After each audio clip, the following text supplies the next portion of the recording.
If you have to put someone on a pedestal, put teachers. They are society's heroes. The duties of a teacher are neither few nor small, but they elevate the mind and give energy to the character. The best teachers are those who show you where to look, but don't tell you what to see. Better than 1,000 days of diligent study is one day with a great teacher. Your heart is slightly bigger than the average human heart, but that's because you're a teacher. Teachers can change lives with just the right mix of chalk and challenges. Teaching is the greatest act of optimism. One child, one teacher, one book, and one pen can change the world. Students, don't care how much you know until they know how much you care. It is not what is poured into a student that counts, but what is planted. Teachers have 3 loves: love of learning, love of learners, and the love of bringing the first 2 loves together. The art of teaching is the art of assisting discovery. Education doesn't just make us smarter, it makes us whole. Teaching kids to count is fine, but teaching them what counts is best. I am indebted to my father for living, but to my teacher for living well. A teacher affects eternity. He can never tell where his influence stops. I like a teacher who gives you something to take home to think about besides homework. I have learned silence from the talkative, toleration from the intolerant, and kindness from the unkind. Yet, strange, I am ungrateful to those teachers. A good teacher can inspire hope, ignite the imagination, and instill a love of learning.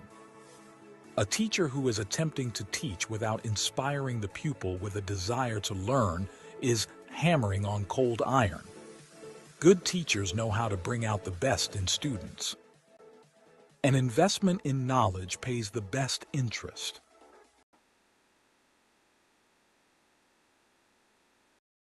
Good evening, everybody. Could you please confirm if I'm audible?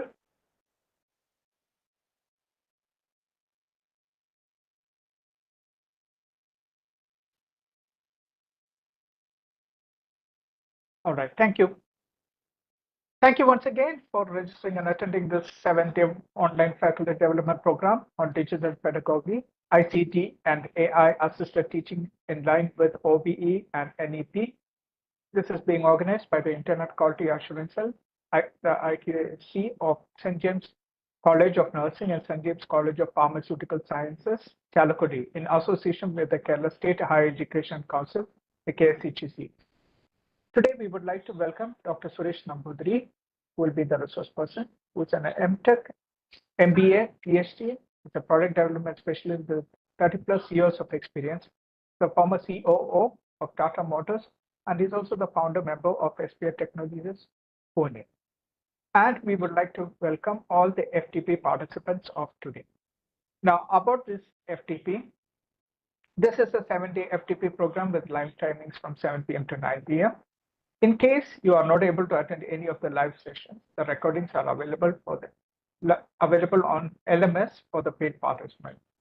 All the participants who are paid the processing fee will receive the LMS DQ learning access, the video recordings for all the days, and also a participation certificate. Also, the paid participants will receive the questionpaper.ai registration email as well. If any of you are interested and to make the payment, you can make the payment of rupees 450 to St. James Hospital. To the account details, I will put in the chat shortly. LMS has hands-on activities that are to be completed along with the FTP. Now, if you face any issue with WebEx, there is also YouTube live streaming link. The link I have already put in the chat.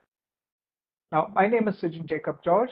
I'm working as Global Relations Manager with IPSR Solutions Limited, and I will be the event moderator. Now, coming on to today's technical session. Today's session will be, the topic will be Pedagogical Excellence through Generative AI. This will be taken by Dr. Suresh Nambudri, an MTech, MBA, PhD, Director of SPI Technologies, Pune. Now about Dr. Suresh Nambudiri. He's a product design specialist in automobiles, consumer electronics, home appliances, computers, and telecommunication, and he's got over 30 years of industry experience. When he resigned from the corporate world to contribute to the Indian education sector, he was Chief Operating Officer with Tata Motors. He was part of the team that developed the first Indian car in India. He has designed and developed over 200 products, including washing machines, refrigerators, desktop and laptop computers, smartphones, and accessories, many of them for the first time in India. He has traveled over 22 countries and closely worked with engineers from 8 countries. He is a highly sought after professional interviewer for senior positions in engineering and management for Indian and MNCs operating in India. The insights he gathered from interviewing over 12,000 candidates made him investigate and research the state of Indian education, particularly in engineering education. The findings eventually led him to associate with a global team of 158 industry professionals and 2 Ivy League universities for a pan-India ethnographic survey for unearthing root causes and finding sustainable solutions. Currently, Dr. Suresh Nambudiri is working as the Director of HCL Technologies, Pune. He has served as a resource person for faculty development programs in the topic of outcome-based education, critical and creative thinking, ChatGPT, and AI tools for educators, design thinking, etc. He is currently collaborating with HEIs like IITs and NITs and other premium institutions for improving the employability of students. He is a mentor, researcher, and an educator in addition to a senior corporate consultant. He's a BTech Mechanical, MTech Production Engineering, and MBA New Product Development. His PhD research subject is cognitive rigor requirement for startup and entrepreneurship. Over to you, sir.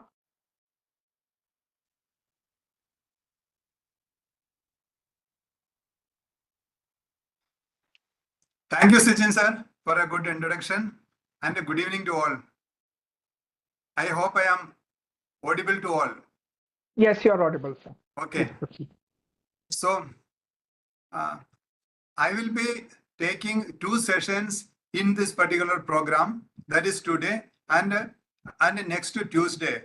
Today's our program is application of generative AI for pedagogical excellence. And on Tuesday, I am going to speak about application of AI for generative AI for high impact research. My request is that you please pay attention because these 2 are the hot subjects and it is really going to make you launch yourself to another orbit because this is going to really determine your future. Therefore, I have to congratulate you that you are attending this program. So let me tell you one thing in the very beginning. I am not going to speak anything which is available on internet. Why how I am able to do this, I will explain first. I am one of the first person in India to get into generative AI and with the help of Open AI, we have developed our own products, AI platforms here in India. That one of the platform I will be showing you on Tuesday, that is Vijnana for high impact research. And we have developed another one called Bloom's OBE Lab. Bloom's OBE Lab is also based on, it is working on AI and one more important product that is coming, that is called Acharya. That is Acharya with the AI, we call Acharya. So these are this I am going to speak to you with the experience gained from this. And for the last 1.5 years, I want to tell you that I am almost involved about 12 to 14 hours a day in generative AI. With this experience, I have written 5 books. Not written, I have co-written 5 books, and those books are there on Amazon. I am not telling you to buy those books. I am only saying like that a person of gray hair sitting here and speaking about AI, people may think what is his credibility. That's all. That's all. Now I wanted to tell you about gray hair part. See, I am very sure that almost 90% of participants here, you may not be a coder, or you may not be a software developer, or you may not enjoy writing a code. But at the same time, you know that you need to use software. Now, if you believe like this, this is for you, because generative AI is giving way to a new world called no code software. No code software. That means you can get to software with no knowledge of coding. You need only common sense. I am very sure that participants here, you will be full of common sense. That is the important thing, common sense, that we are going to use for the use in generative AI. So let me tell you what I am going to speak. See, we cannot speak about generative AI unless we understand at least getting a concept about generative AI, what it is. I want to tell you frankly, I go and speak to many people and tell them the importance of generative AI, and we need to work on that. But one thing I realize that most of them do not have a concept what it is. And maybe because this is a big revolution, many of our past knowledge is hindering, is really blocking us from learning new things. That is why they say we need to unlearn so many things if you have to learn generative AI. So I am going to help you with that unlearning process, and I will try to help you construct your own knowledge about generative AI. Because once this concept is there with you, then you are on the path. You are on the path to success. Your brain is going to start working on that. Then there is no one can hold you back. You will race ahead. That is what my first objective. I will explain to you what exactly this generative AI is. Now, second, I will tell you that is about prompt. Prompting is the literacy of the future. You see that right from writing a letter on ChatGPT to making a deep fake video, whether it is a Trump or it's a Philip Star, till that time, this entire range, if you want to do something worthwhile from generative AI, one thing you require is prompting. You should know prompting, and you should know the tricks of prompting. Actually, this prompting I teach for one day, but here I am going to explain to you those things in about half an hour. But I will make sure that you are gaining something. So I told first I am going to speak about the basic thing about generative AI in a colloquial, common man's language. Second, I am going to explain to you prompting. Then with the balance, I feel I will get about 1 hour. In that 1 hour, I am going to speak to you some of the very interesting way of using ChatGPT or generative AI in the classroom. I love to use the name ChatGPT because they are the number one. They are the pioneer. And even now, when you are really seeing the power of generative AI, for that power, this is what the ChatGPT is the number one. I am parallelly trying Gemini, but it has not come to that level. But I interchangeably use the word generative AI and ChatGPT. So that doesn't mean that I am sitting here to sell ChatGPT. So let me take that anticipatory bill. So in a nutshell, today I am going to cover 3 things. One, the basics of generative AI. Second is the prompting, that is the literacy of the future. And third, I am going to speak about this way, almost 100 ways to use ChatGPT in the classroom. Now, on Tuesday, I will give you a small introduction today itself.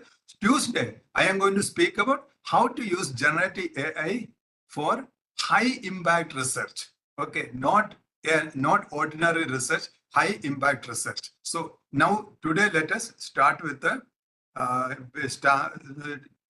today let us start with the introduction of generative AI. Generative AI is a concept. If I just tell a definition, it is not going to go inside your brain. So I am going to tell some anecdotes. Point number one. I am a mechanical engineer. One of my friends, he dismantled 3 motorcycles and took parts from individual and he made a scooter. Please listen this. One of my friends, he purchased 3 old motorcycles. He dismantled everything up to the screw and chain and spring. Then out of that, he created one scooter. Now just imagine this. This is scenario. Now second scenario, I want to tell you one thing. This happened some years ago. I was in Delhi. I was staying in a hotel called I think hotel ITC Sheraton. And when I was staying, someone told me that in this hotel only Bill Gates stayed. Then on the ground floor there is a restaurant. Bill Gates had food from there.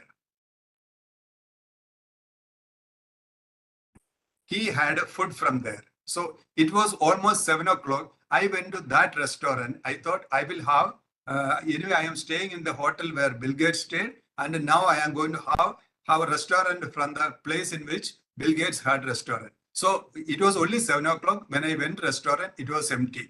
I asked the manager, okay, he was standing there. Where did Bill Gates sit? Then he has shown me that Bill Gates sat there. I went and sat there. At least I can say like that once I occupied Bill Gates' chair. So then I asked this manager, when Bill Gates came and sat and ordered, they have got a very thick menu. They ordered what was the situation? Then he told me a story.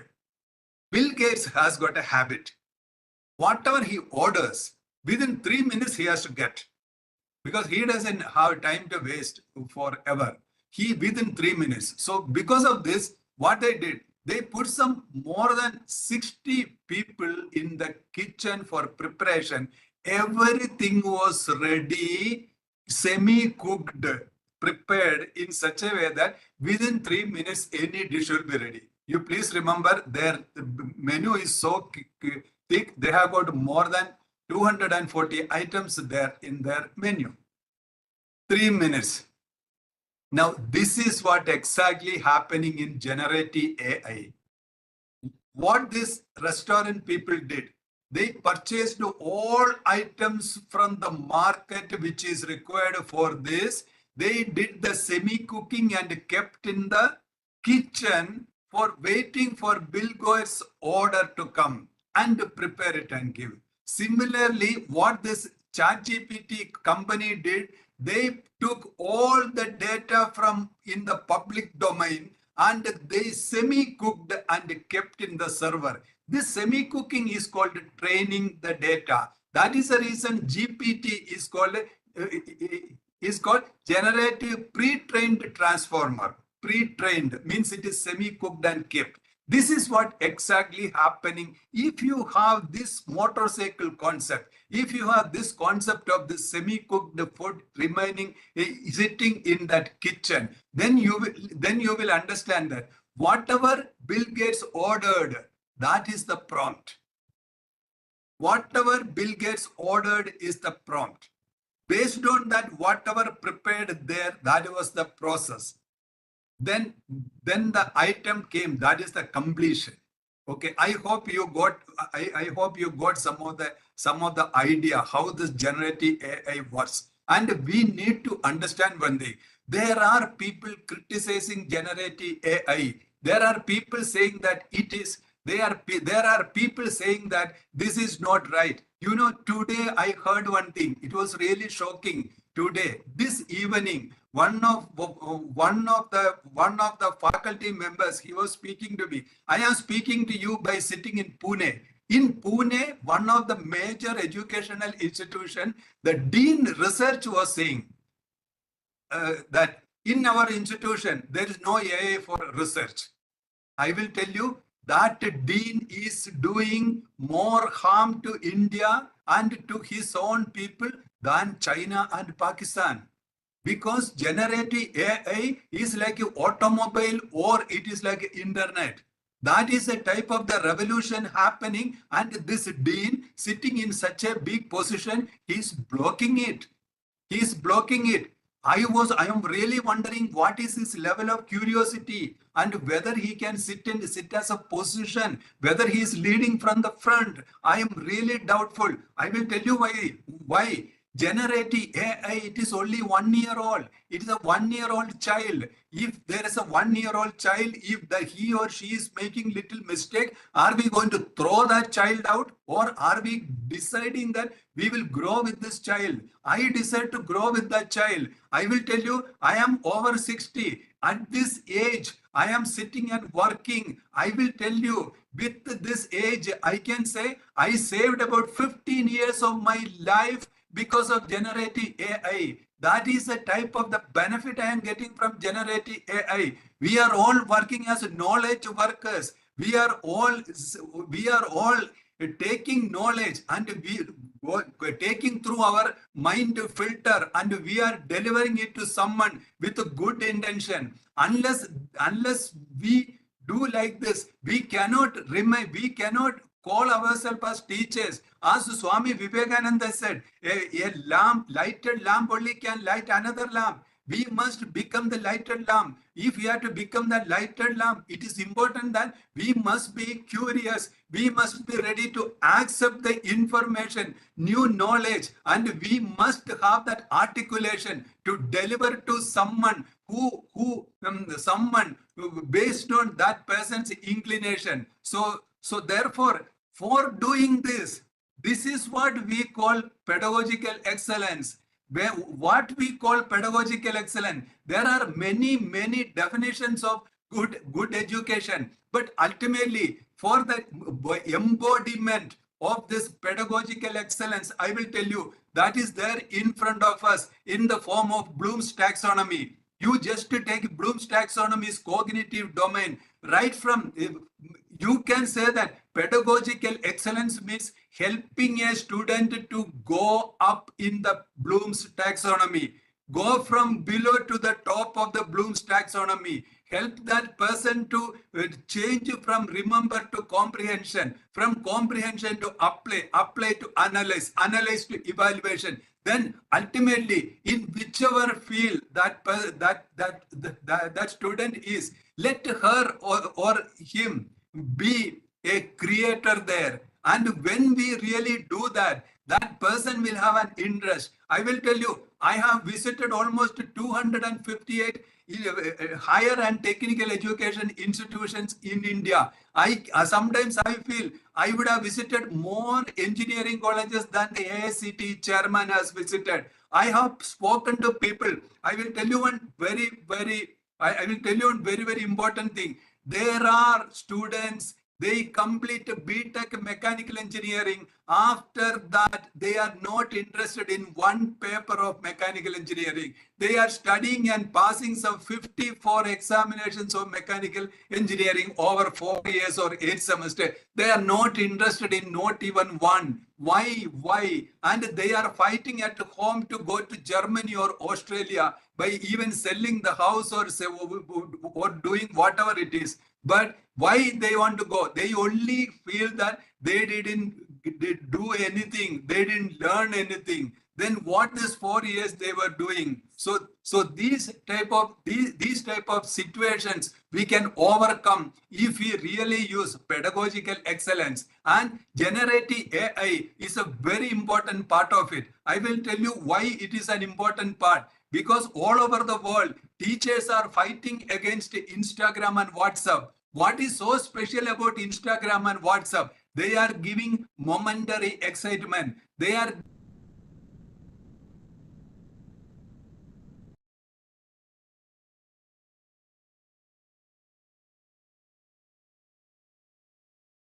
is so important that we need to use generative AI. We cannot forget it. And where we require for pedagogical excellence is not only not only a terminology, it's a requirement of the society, it's a requirement of the country. Therefore, we need to focus on that. And when we club these two, we realize that generative AI is a important step for pedagogical excellence, or you call it as or you call it as achieving graduate attributes, or you call it as achieving exit outcomes as specified by Dr. William Spady for outcome-based education. Let us define it in that way. I am going to show you how this can be done and how we can contribute to this. Now, before entering to that, I wanted to tell you another point. See, when I go to various educational institutions, there, teacher's job is one of the most challenging job, because without me telling, you know that. So, teacher's job, teachers have so much grievances. Then what to do? How to implement this thing? I wanted to tell you one thing. There is always I was a chief operating officer with the Tata Group. I have traveled to many countries. I met many CEOs. I read so many biographies. I met so many people. I will tell you one important thing. This, you forget me, you forget everything, but please don't forget this. Every successful person, everyone who has got a little conscience, everyone has got one teacher in their heart. One teacher. And they say, this one teacher really changed my destiny. Take Mr. Ratan Tata, take Mr. Narayana Murthy, take Zuckerberg, take Elon Musk, take Sundar Pichai, take Satya Nadella. Everyone speaks about one teacher. So my request is that if you club generative AI, if you with pedagogical excellence, and then you can become that one teacher in somebody's heart. Somebody at some time, or many people at many times, they are going to take your name as that one teacher. When you take it, when you take a session, when you take in the class, you please remember that 60 students sitting, 120 eyes looking at you, or 60 hearts in front of you. For one or some of these hearts, they are going to take you and keep there by saying you are the one teacher. So always think that this is a good opportunity you are getting to become that one teacher. Now let me go and open my slides, and we will go ahead with our program. So that was introduction.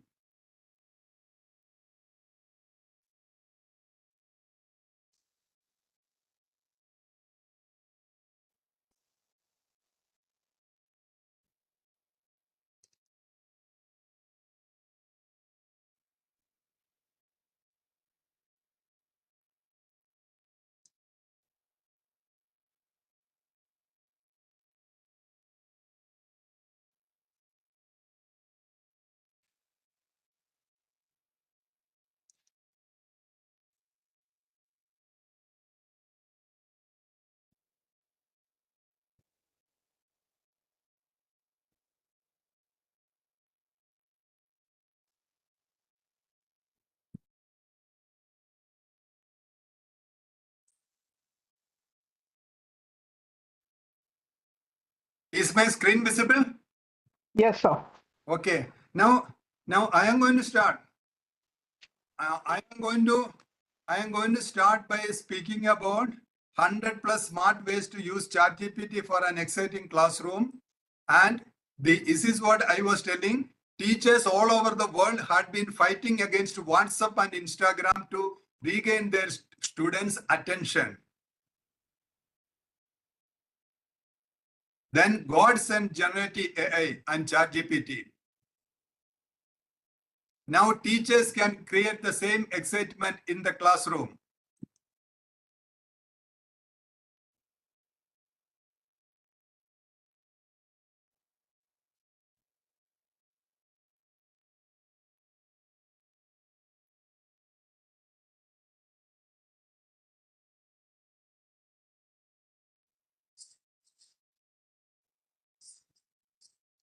So, before I start, let me tell you an important thing. There is a misconception about generative AI among many faculty members. They think that how many more AI tools on the web you know, that much you know AI. But that is totally wrong.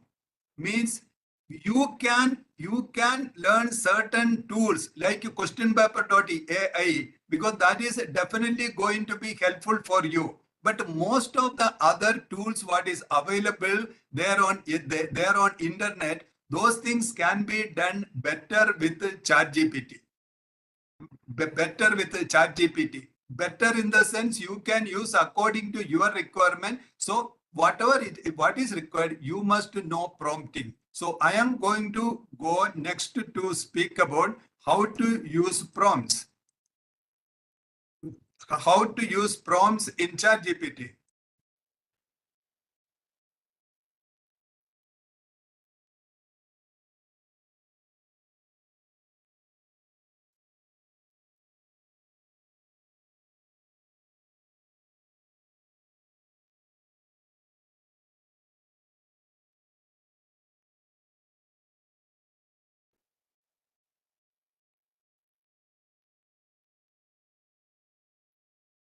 See, when you are using generative AI or ChatGPT, certain things we need to understand very well.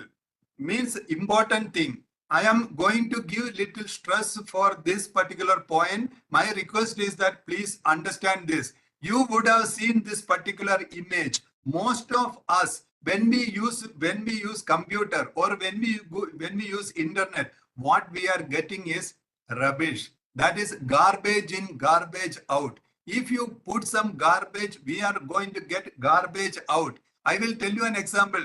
For the last 26 years, there is one application available on internet to all. That is called Google search. Every year, right from 98, Google people, they publish one PDF and they publish one video saying how to search Google. But I am speaking to so many people, I am yet to see one person who read that PDF or who watched that video. Means we never tried anything to learn how to search Google.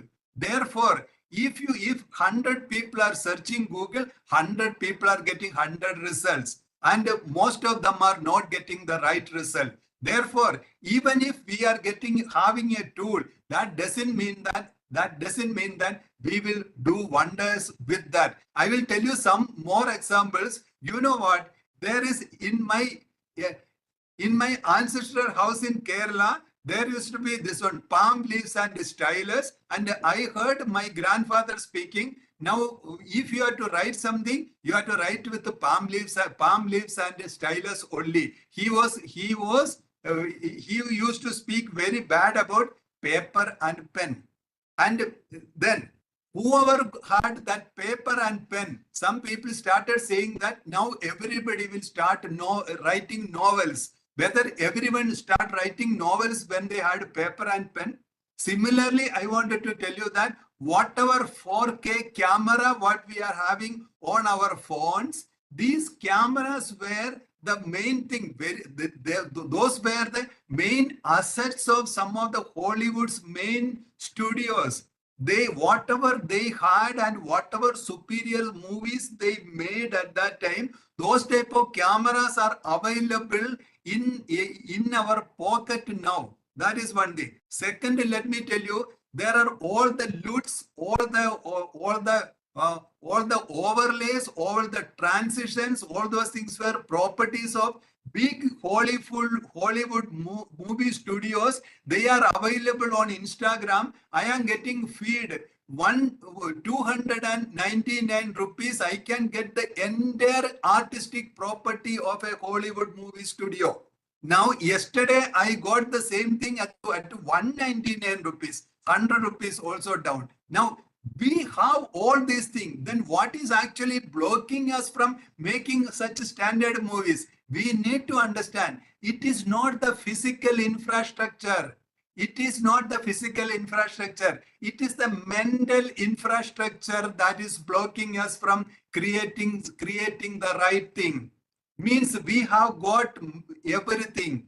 What we lack is really mental infrastructure. So what is that mental infrastructure? That is what we are going to speak here now.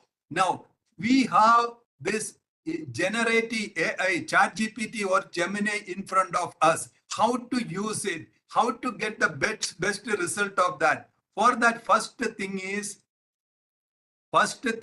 quality of the questions decides the quality of the answers. Means we have to ask right questions to ChatGPT, then ChatGPT will give the right answers. That means the onus, the responsibility of getting the right answer lies with the questionnaire. This is the point number one. We cannot forget this. Second thing is the skill and the ability to question the answers lead to new knowledge generation. We are sitting here. I am sitting here in Pune.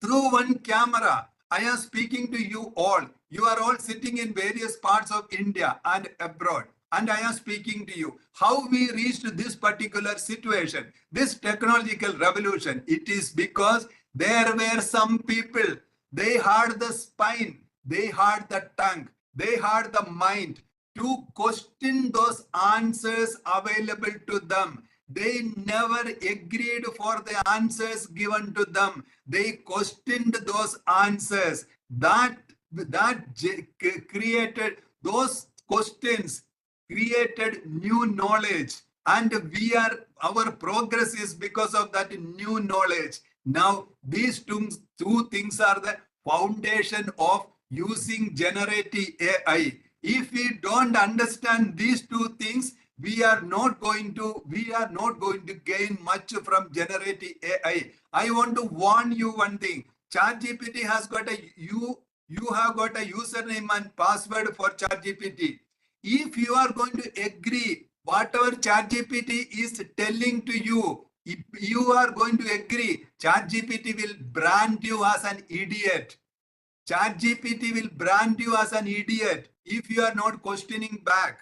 Because ChatGPT has got a property called priming. ChatGPT understands the person who is using, and ChatGPT will brand you as an idiot. You cannot take if you want to be a good thought leader. If you want to generate something, if you want to do good research, you have to always question ChatGPT. So that is what the point I wanted to tell you. The skill and ability to question the answers lead to new knowledge generation. So now let me show you something. I am going to show you something. It is called Prashnopanishad. I am not speaking religion here. This is an Upanishad. It is in the hierarchy. There are 108 Upanishads. This is the secret of ancient Indian education system. It is not shlokas. It is not Gurukul. It is not a religion. The main thing about ancient Indian educational system was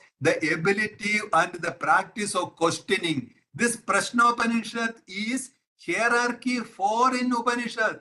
Out of 108, you can see that how much value our ancestors have given for questioning. This questioning is the basis of usage of generative AI. This is the basis of prompting. Now, when this type of question, Prashnopanishad was in India, there were other developments all over the world, in Greece, in China, in Middle East, in Latin America. All these places, similar things were there, the ability to question. So that was one thing. Second thing is, it is called Vada. Vada means entering into debate. When you are prompting, you are entering into debate with the ChatGPT. You are not agreeing, you are questioning, you are putting rebuttal to that. You are fighting with the ChatGPT. Then you will get very good results from ChatGPT. And ChatGPT is not a very simple opponent. ChatGPT will ask you a question. You must develop this ability to to question back, or when the question the answers. Now let me tell you one important point here. Why this vada, why this questioning is so important? It is because those things will keep our cognitive rigor to the maximum. We are all, see, we tell somebody smart not because that person has got an iPhone 15 Pro, not because that person has got a BMW, because that person speaks well. People who are speaking well are called smart. Means they are consistently smart. Fair-skinned person or people like them may be smart for a day, not consistently. That is the reason many people fall in love at first sight and getting divorced in the first year. So here the point is, what is actually the secret? Why these human beings are the superior people? Why ancient Indian education system was superior? Because they made the human beings. How to make human? When we are born, we are not that human. We have that operating system, but we never had a software installed on that. So this operating system, how we make ourselves human being, this is what there is so much of research on that. But I will tell you one example from Encyclopedia Britannica. They say human beings or Homo sapiens, they have two attributes. That these two attributes are making human beings human. They are first is abstract reasoning, ability for abstract reasoning. Second is ability for articulated speaking.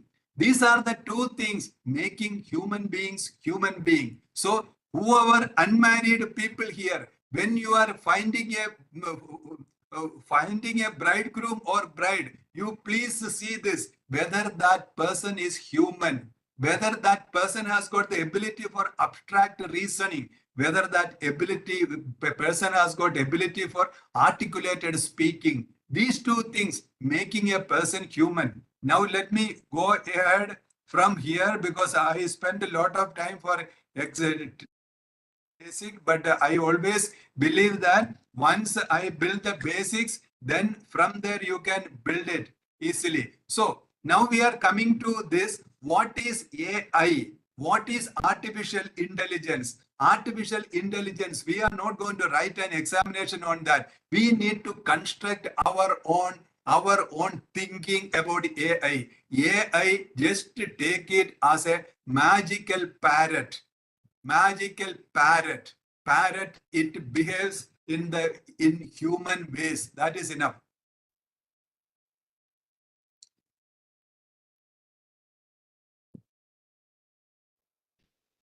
Or technically we can say it is a system which can be programmed to mimic human behavior.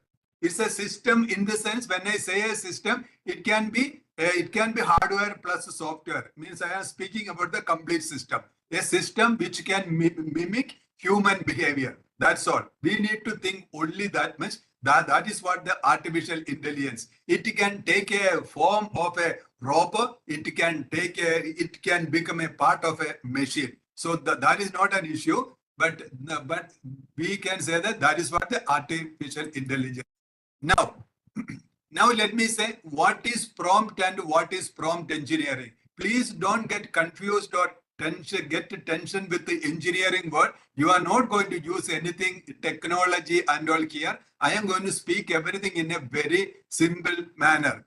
Prompting means you are actually instigating, you are actually pushing somebody to do something. That's all. A reluctant person, he was sitting there on the chair. You are pushing him to do something, do something. That is the only thing prompting. Engineering means what? Engineering means skillfully arranged to something to occur. This is what the definition of engineering. Skillfully arranged for something to occur. Do you know why engineering is a failure in India? Why engineering colleges are a failure in India? Because they are not teaching engineering. That's all. There are 21 definitions of accepted definitions of engineering. You take any of those definitions, our engineering colleges are not matching to that. So therefore, our engineering colleges are not successful. I heard that in Tamil Nadu, some 37 engineering colleges, 37 or something around 67 engineering colleges got only 10% seat filled, and some 20 colleges nobody joined. Okay, we'll come to that here. Now this is an important, I request if you can, please write it down. Magic prompt formula. Anytime when you make a prompt, you should have these things. Means there should be a context. There should be a context. Means you have to write what is this. Then second, you have to write the task clearly. Means you have to tell ChatGPT what we are expecting from him or her. Okay, that you can say. Then third is you have to clearly give the instruction. These are the three things. These are the three things. That is context, task, instruction. These are the three things. I am speaking about the very fundamental thing. I am going to speak about many more things now. This is the fundamental thing. Any prompt should have this context, task, and instruction. Yes. Now we are coming to an interesting point. Let me tell you this. There are people, they say that this is what I got from ChatGPT. That is one type of people. Second type of people, they always think that plagiarism. We get plagiarism. I will tell you, both people are wrong. First thing is, in ChatGPT, you can actually get output in 1 crore ways. You can specify in which way you want to get the output. Then how one can say that this is what I got from ChatGPT. Second thing is plagiarism. When you can control the output, when you can control the process, when you can control the input, that means input, process, output, all three are within your control. Then how you can say that there will be plagiarism there? Nothing. 100% no plagiarism if you are using custom prompting. I am going to show you how to do those things. Now, these are all the outputs. I am showing you here 8 examples of outputs. You can put infinite variables of that. First, you can get an output in formal or informal tone. Second, you can change the output based on complexity of information. You can tell ChatGPT with what length you need the response. You can make it general specific.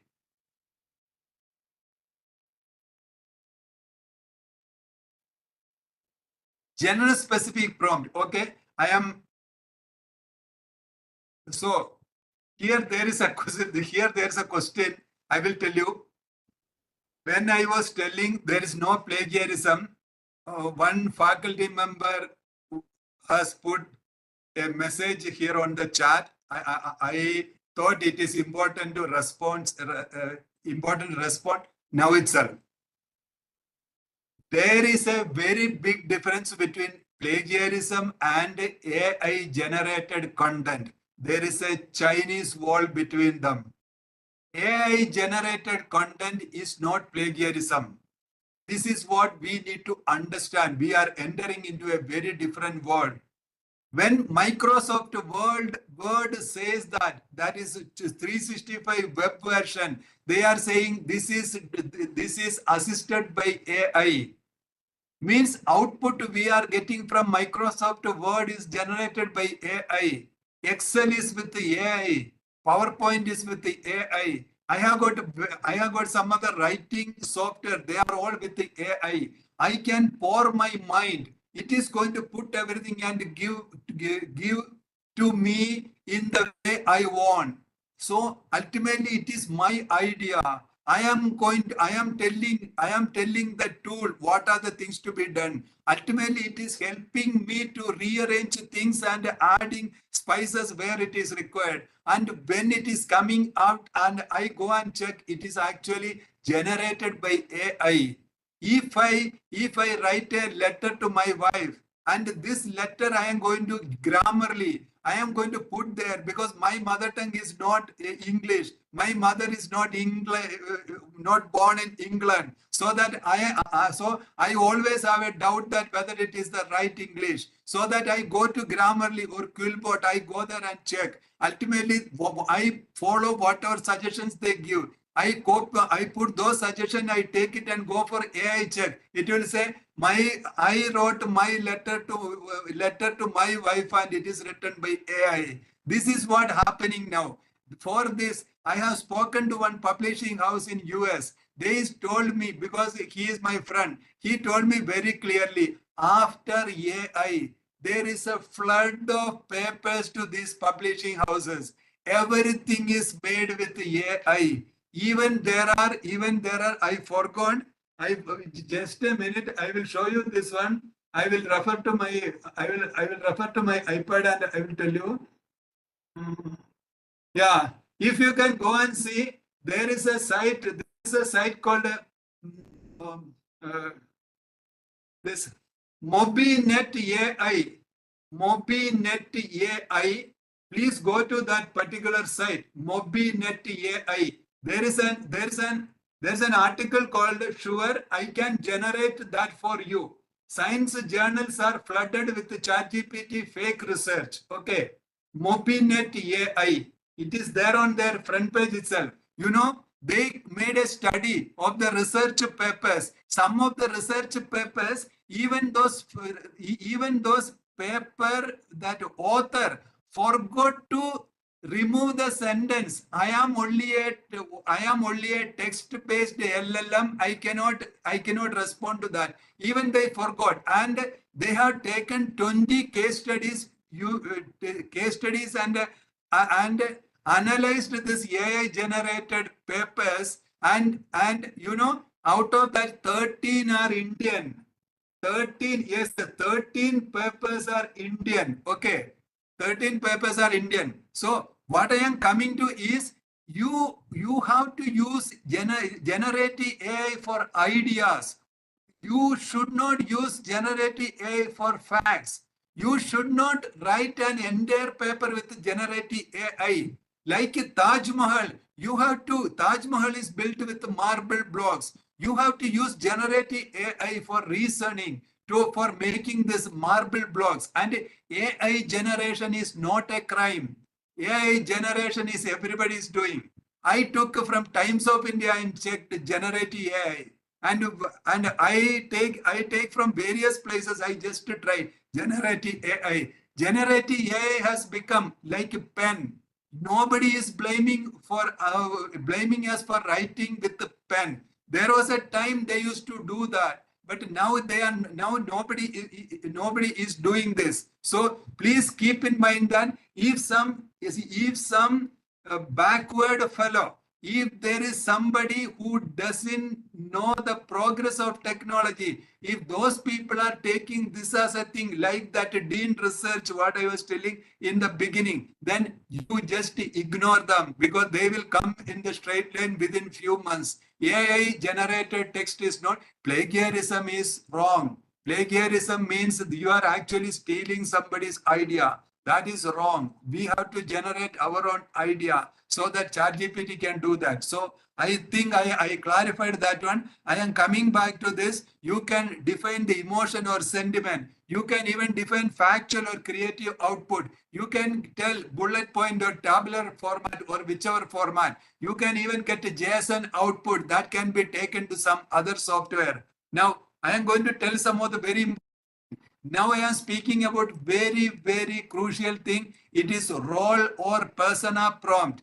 Now onwards, anytime when you write a prompt, you have to write a persona. If ChatGPT has got this peculiar behavior, you tell ChatGPT is a police. ChatGPT will believe ChatGPT is police. You tell you are a thief. it will believe your ChatGPT is a thief. So whenever you write something, if you want to solve a physics problem, you have to first say act as an expert physics academician, or act as a veteran physics scientist. Full stop. Your task is to do so and so. When you are doing like that, ChatGPT will behave far better. That is what role or persona prompt. If you do like that, the result what you get will be much superior. I am repeating it. You have to give a role or persona to ChatGPT. This is very, very critical thing. Now, next is let us think step by step. It is a chain of thought prompt. I will tell you the use of this. This is very critical for every faculty member, every researcher. It means you know that backside of the foreign books, there are questions, there are no solution. Just to copy that question to ChatGPT and tell, let us think step by step. Like the best guru in the world, ChatGPT will explain that question step by step and help you to find the answer. Similarly, if there is a chunk of text, you are not able to understand it properly, copy it here and tell, let us think step by step. ChatGPT will explain to you step by step. And now onwards, there is no reason for anybody to get stuck with a confusion. There is no need to spend even 1 minute with the frustration, because you can ask ChatGPT, let us think step by step. I am going little fast because from it, I want to use pedagogical excellence. Now, let me tell you some of the important secret thing here. This is called 0, 1 and few short prompt.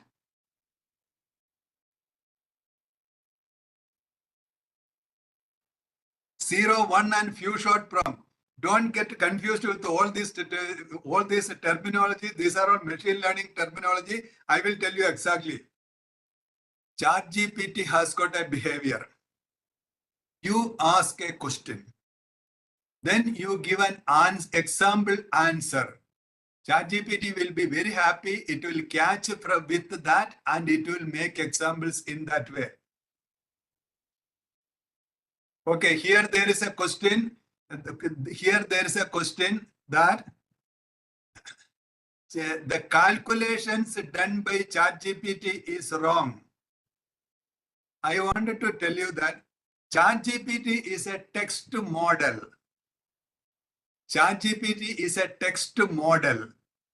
So sometimes it is not supposed to do the calculation, but it has the ability to do calculation.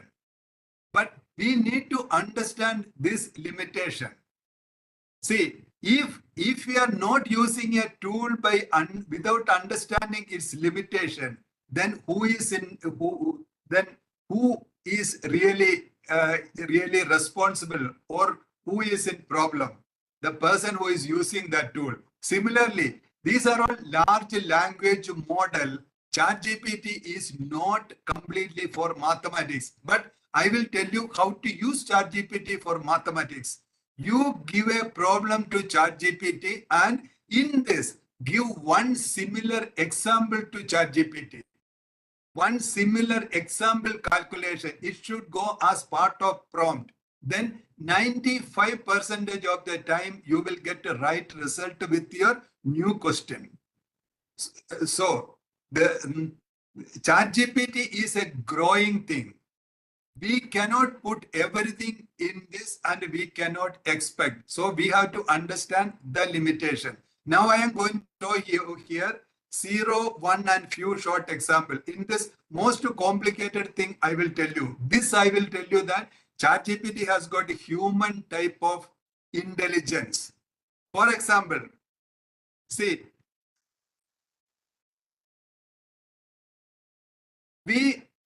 in our house, we make dosa and chutney.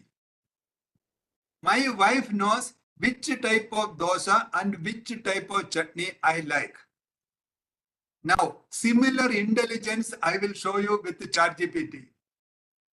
I am telling ChatGPT, act as a veteran chef, create a recipe of chicken salad for me. I am telling ChatGPT with a persona of chef to make a recipe for chicken salad for me. You know, chicken salad can be made in various ways. Now I am giving two favorite recipes here as an example. You know what ChatGPT does? ChatGPT extracts the insight from two recipes I love. This insight will get imposed on the chicken salad recipe. This is what the power of ChatGPT. If you can understand this, then I will tell you your brain has.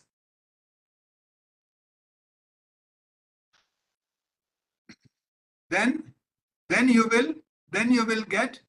Then you will launch yourself to. I will tell you another world. If you can understand this, that you ChatGPT is able to extract the insight of this particular recipe and extract the insights of the other recipe, because I love these two recipes.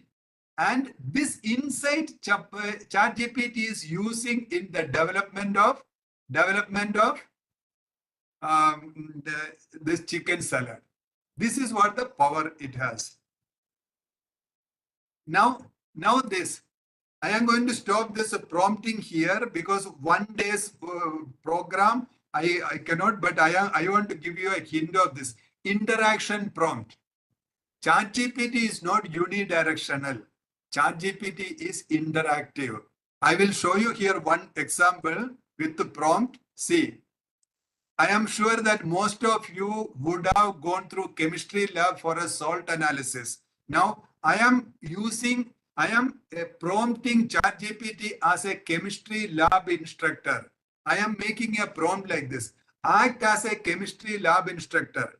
I have to perform a salt analysis. I am given with a substance whose description is given below.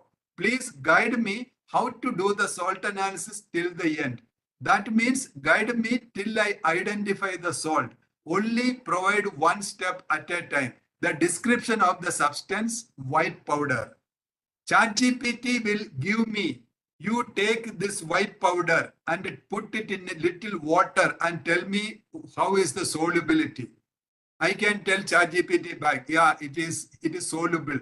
Then ChatGPT will tell me, in that case, you do this. Tell me the result. I go back and tell ChatGPT, this is the result. Then ChatGPT is, in that case, you do this. In this way, till the salt analysis is done, you can use ChatGPT. When you understand this, you all will be from various disciplines. You can use this as an instruction machine. ChatGPT can be an instruction machine. It can be used as a brainstorming. It can be used as Viva voce examination. It can be used for interactive quizzes. It can be used for step generation for any experiment you do. So this type of interaction can be easily done with ChatGPT if you know prompting.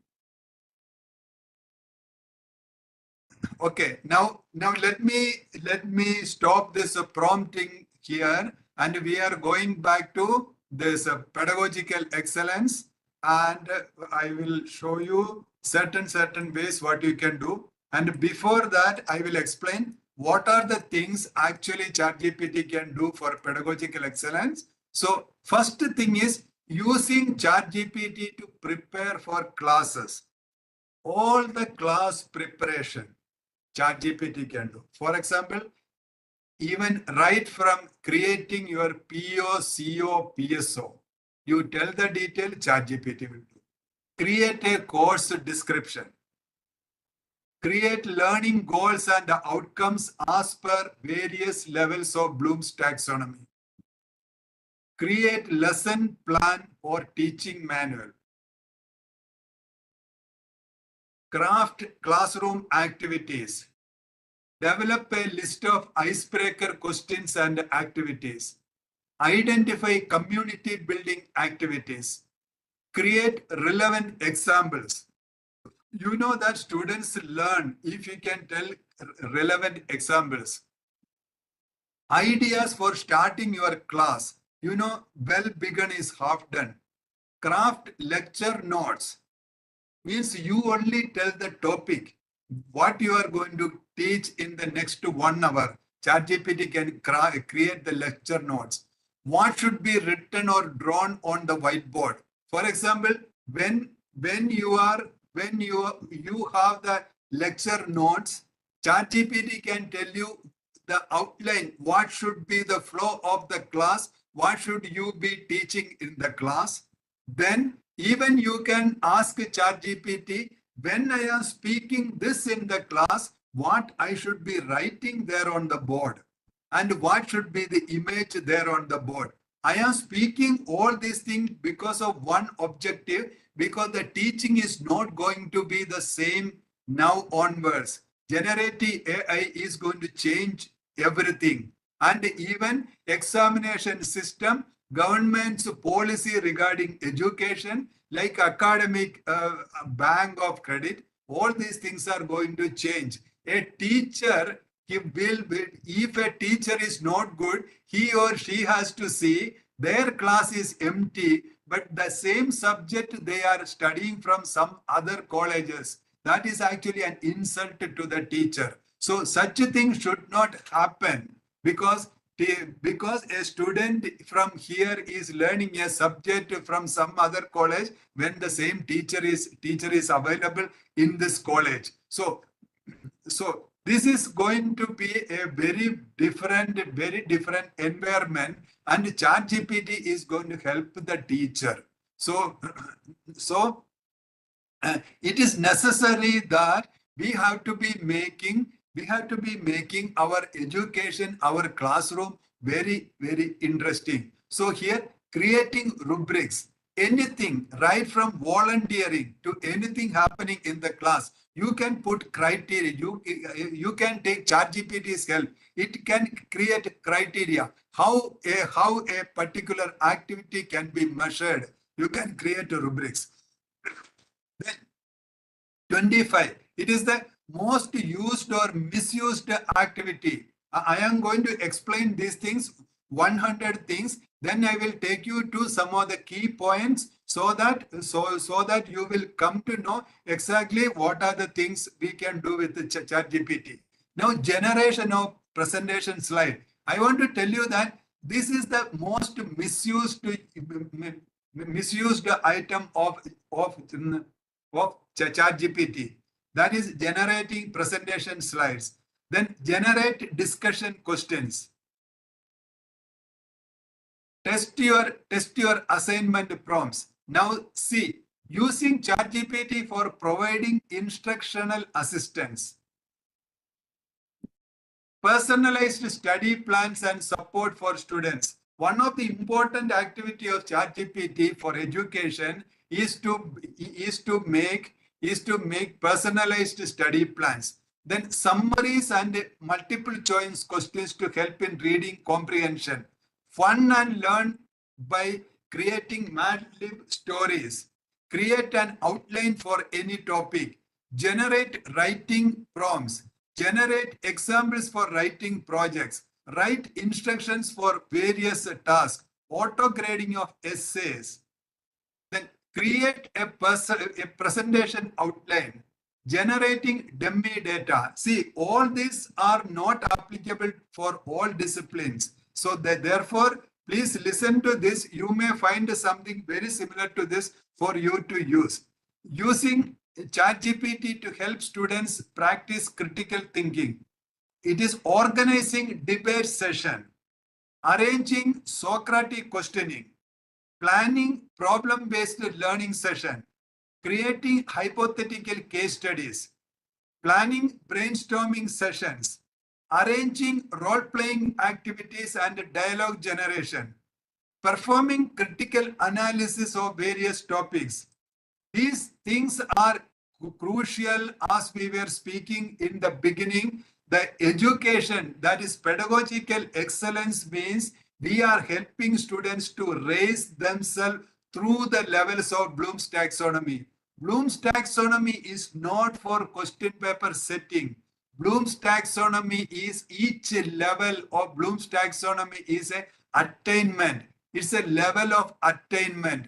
Foreign countries, they become successful because they take Bloom's taxonomies each level as level of attainment. A person who is in K3 means that person is in apply level. That for at least for certain subjects, he or she can understand something from here and extract that insight from there and apply it at some other place to solve a problem.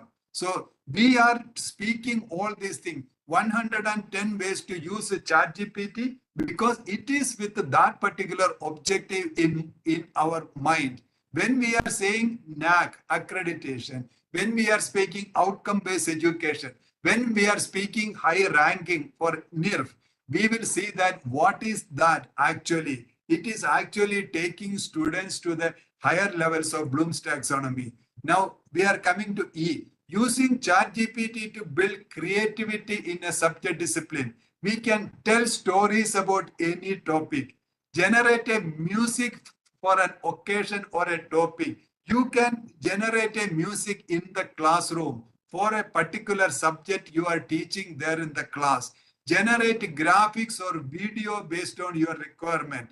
Means now onwards, you can get videos which whatever be the subject, you can inject art into any curriculum. See, everything. You can say that the most boring subjects, some people died for that. Some people lived for that. So there is nothing called something boring. It is only because we never had that opportunity to see the interesting portion of interesting sides of that particular subject. That's all. I will tell you my example. When I was in +1, +2, I used to hate chemistry. Chemistry, I do not even know how I passed 10th standard, 12th standard and all for chemistry. And when I went for MTech, mine is a product design specialization. I learned plastics. I learned acrylic. I learned ABS. I learned all these polypropylene, polyethylene. When I learned those things with the practical application, now I love plastics. I love organic chemistry. Because why? Because I could relate that with the plastic, with the example. And I saw that one. I started applying my art into that. I realized that behind every engineering, there is an art. Behind every science, there is an art. Behind every art, there is a science. You see the classical music, there is a mathematical equation for that. You just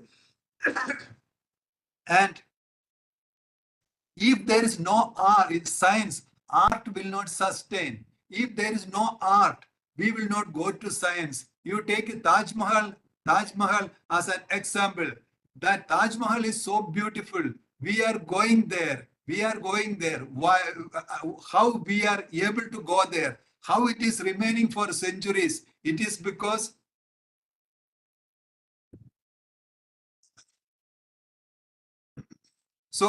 it is because it has got a science behind it. So we are going to use those things here in our pedagogical excellence. Now let me answer two questions which came here in between. I felt it is important because many people will have the same question. First question, I saw it now. It is, will ChatGPT give the same answer if more people asking the same prompt, same question? I wanted to tell you one thing. You ask one question to ChatGPT. ChatGPT is giving 3 answers to you. You are going to select. You go to Bing. You go to various generative AI. You will see all 3 at a time. On ChatGPT, there is a regeneration symbol. You click there, it will regenerate another answer and give to you. That means even if For you, one person, you are getting 3 answers. So you for the same prompt. So if 3 people are going to give 3 prompts, they are going to get 9 different answers. It is not going to be the same. I hope I answered that question. Second one is, one ma'am was asking, these are all available only on paid version. I want to tell you that please use paid version, because if you want to get something worthwhile, you have to pay. You are being paid by your institution. Institution is not expecting you to work there free.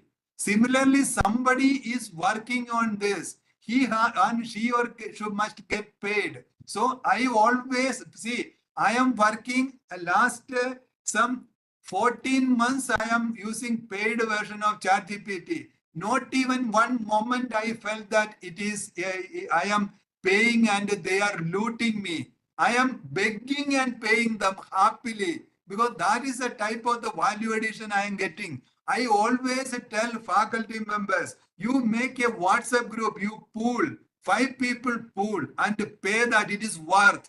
You have a complete one understanding. I am going to use it now. You use later, because one thing, I am never ever speaking unethical, but I know that our condition here. But my thinking, my request is that don't say it is paid version I cannot use. You have to pay. You have to pay because you are getting value. This I hear many people, they complain about ChatGPT after using ChatGPT 3.5. ChatGPT 3.5 is just dustbin. Just dustbin. If you are running a grocery shop, if you are running a travel agency, 3.5 is good. Otherwise, don't use ChatGPT 3.5. Now there is a new one called ChatGPT 4o. 4o is very good. And then use ChatGPT 4. 4o is free, but it is limited. Only thing you have to wait for some time. But ChatGPT 4 is paid. There is also a limit, but the limit is very big. So we have to pay for that. We have to pay. And the ChatGPT 4 is 700 times better in reasoning. 700 times better in reasoning. You will get excited by the type of the reasoning it gives. Therefore, if you are going for value, if you want to do research, if you want to get reasoning, if you want to publish paper, all these things, 3.5 grocery shop dustbin, please don't use, and please make a comment with that, because that is not for us. That is not for you and me. Then create ideas for collaborative projects, project-based learning. Themes for reverse brainstorming. I am telling from all disciplines. Some may be managerial, some may be for language, some may be for science, some may be for engineering. Then selecting analogies and metaphors to make a boring subject interesting. Now we are coming to another section. Using ChatGPT for creating assessments. You can make assessments, questions with the ChatGPT, but it won't give the type of the questions which you get from questionpaper.ai type of specialized tool. I always tell everyone, use only ChatGPT accepting where there is a specialized requirement. For example, making question paper, that's a specialized requirement. You can use questionpaper.ai. You want to make a video, ChatGPT cannot make a video. So you can go for another tool, something like Syngenta or something. Or you want to make a graphics. ChatGPT cannot make graphics, but ChatGPT's one beautiful sister is there, DALL-E. DALL-E is making beautiful images, so you can use it. Then if you want to make music, you go for something. For everything else, you need not go for anywhere else. You can use the ChatGPT. So now we are here using ChatGPT for creating assessments.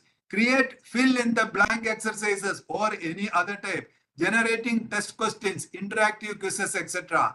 Then we are coming back to using ChatGPT for creating study aids.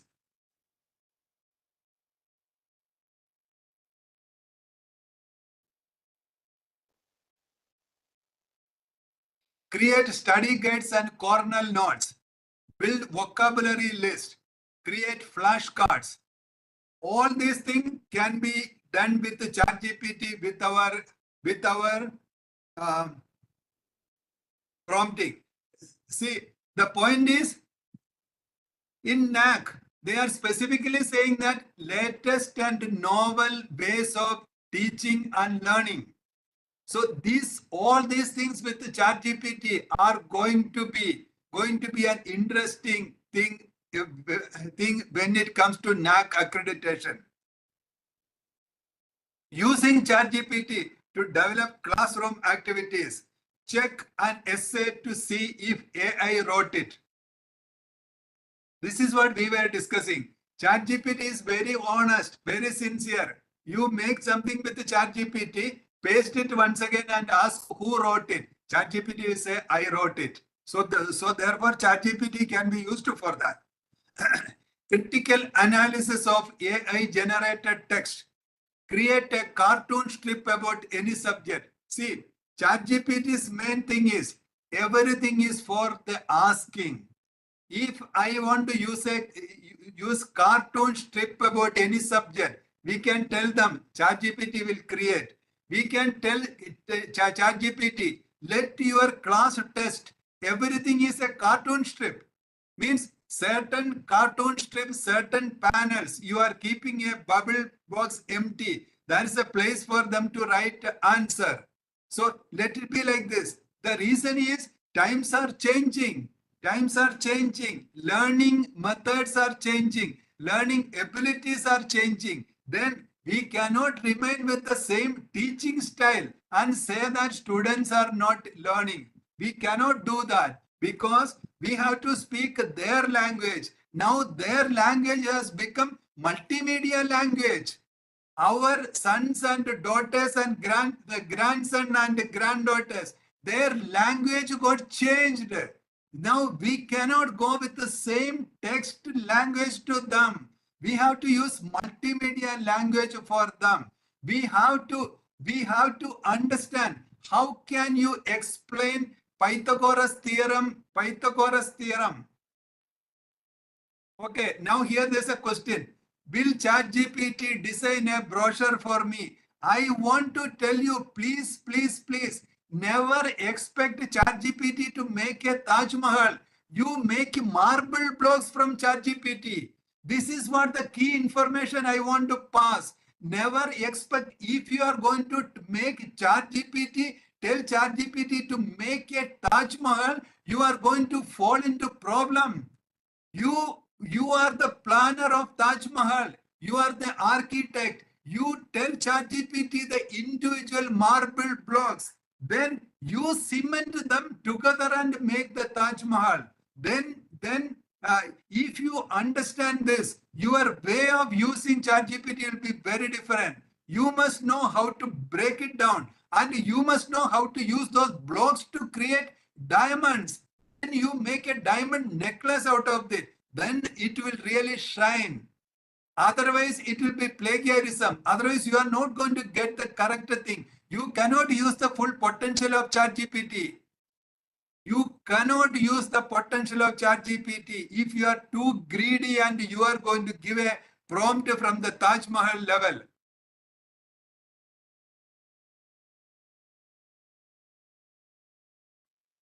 You can use DAL-E.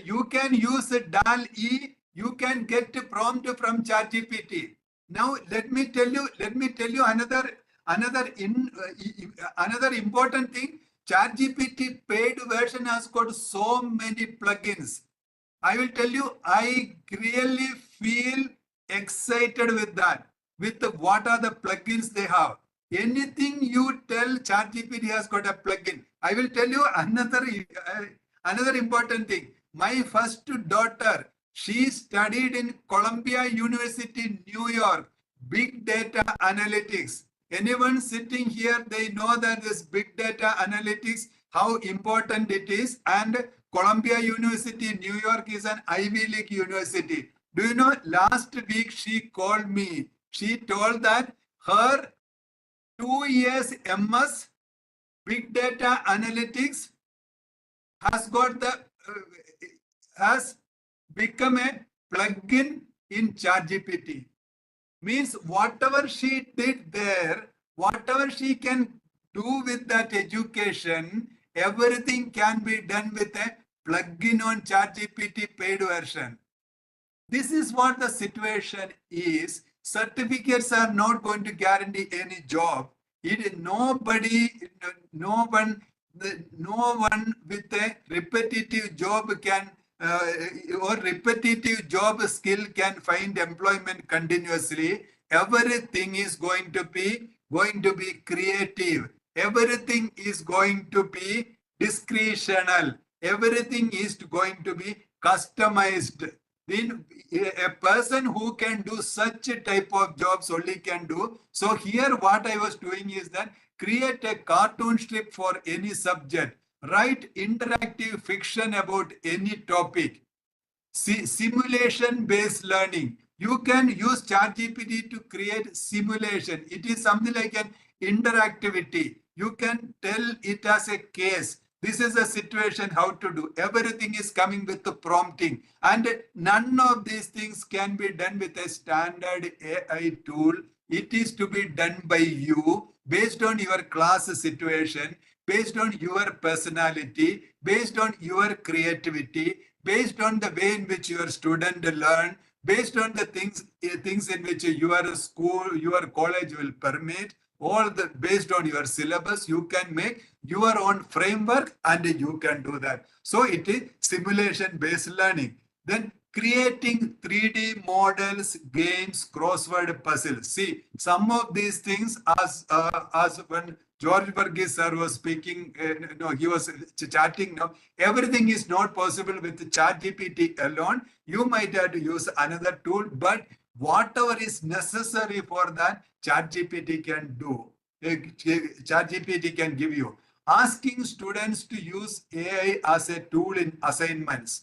See, when we go to physics lab, chemistry lab, there's a Clark's table. When we go in mechanical engineering, when we go for machine design, we go with a big design data book. Similarly, when we go for various examination, certain things we can carry with us. We are not able to copy anything from those books. Similarly, asking students to use AI. AI can be used as a tool so that for any examination, any assignment, if you and me know ChatGPT, our students, our children, they know ChatGPT better. So we cannot say that they cannot use a ChatGPT. It is our ability that we have to create the question. We have to create the assignment in such a way that they cannot directly use ChatGPT. In the end, when the time coming to 28 to 45, not 8 to 55, I am going to tell you one very, very important thing, how to make assignments so that students won't use ChatGPT. I am keeping that one for 8 to 55 because I need 5 minutes for that. And by that time, I will be able to explain some of these things further. Okay, now it is 8 to 26. List ways students can use AI in their discipline. AI is a fact. It is available to everyone. So we cannot ignore it. And if we are ignoring, if we are speaking against that, we only will make a show of our foolishness. So predict ChatGPT's response, create chatbot for the class. This is a very, very interesting thing. You can have a chatbot for your class. All the answering means if you are the class teacher or if you are the person responsible, when you are sleeping also, there will be somebody to answer in the same way you answer. Now, using ChatGPT to help students face examination. Various practical approaches for communicating with the parents. Actually, ideally speaking, I really feel like this. Every teacher should have a tab with a ChatGPT on that, so that you can every moment you can See, there is a message that someone is not able to not able to listen. Is it same for everyone, or you are No, you're audible. Maybe it's because of the rain. There might be a network issue. okay? Network issue with some of the participants, right? Yeah. Okay. Okay, fine. So this is using ChatGPT to help students face examination. Yes, what I was telling.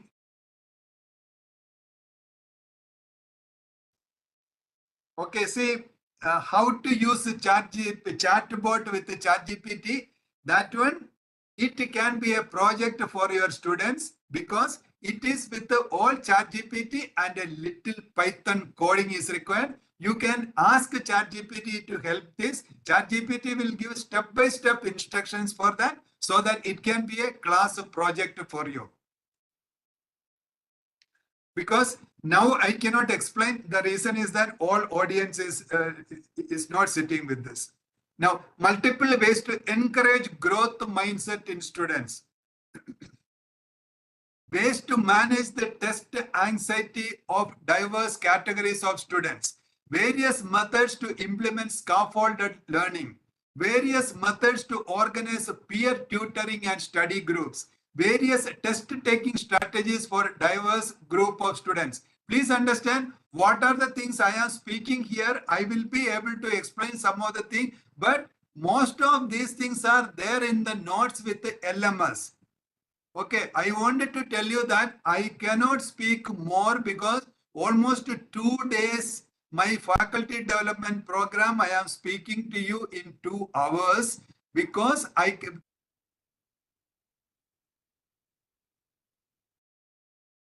so you can refer LMS and get it. Then various methods to organize peer tutoring and study groups, various test-taking strategies for diverse group of students. Please understand, you use these things, it is not going to take even 1 minute for you to create this, and you can become very good and smart and life-changing angel and angel in front of your students, because these are all personalization. ChatGPT's most important thing is the personalization. But please remember, if I have to do personalization for you, I should know you. So a teacher's requirement of knowing the student. If you know, as I was telling you earlier, you can tell ChatGPT to explain Pythagoras theorem in a way a cricket lover will understand. I tell another example to explain Pythagoras theorem by a boyfriend to a girlfriend. These type of things we can do with anything. So ChatGPT's main power is this customization and explanation. ChatGPT's main power is not to get stuck at any confusing thing. ChatGPT's main power is to give reason to anything. ChatGPT's main thing is to think in various ways.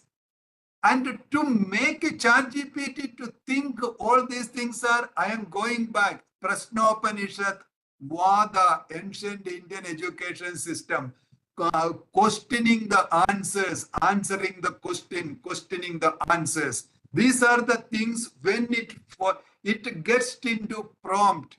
These are the thinking which will come to prompt. Then you will start getting diamonds out of your screen. Unless you do this thing, it is gigo, garbage in, garbage out. We cannot expect other than garbage from the screen. But if you use those type of things, you will get diamonds from the screen. Then you will start shining like a diamond in front of your students, in the staff room, in the society. And then many people in various parts of the world, they are going to tell this teacher is the one teacher. So that is the power of ChatGPT. That is the way we have to actually use ChatGPT. anyone like that dean of the Pune Autonomous College, he cannot, if they do not understand, if they are not curious about what ChatGPT, what is this entire everybody is speaking, then they are the people, they are against the society. Means we have to understand that this is a technology, we have to grow with this technology. Now, provide practice questions to all students based on the specific topics. Now we are coming to various ways for students to use ChatGPT. Writing assistance, how to language translation for better insights. See, many people, they go for a language learning various things. It's not necessary. Everything is available in ChatGPT, and even we can get the output the way we want. I will tell you. I am from Kottayam, Kerala state. I have asked ChatGPT. I gave an English chunk of text. Asked ChatGPT, you write the Malayalam translation in a way the Achayans of Kottayam speak. It wrote in the Malayalam which my fellow Achayans at Kottayam speak. What else is required? What is the intelligence of this? Language translation for better insights. Chatting partner in any language.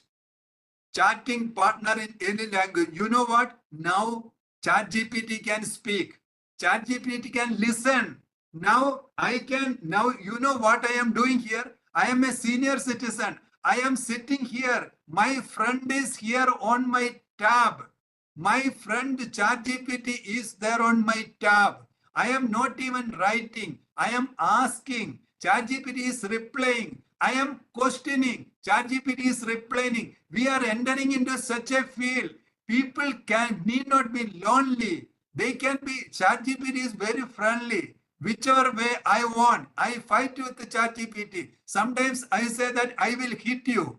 This is the way the discussion goes. So I do not know whether you want to use it, but you please keep in mind. Now they are saying like that ChatGPT, even ChatGPT can recognize, ChatGPT can start understanding my facial expression also.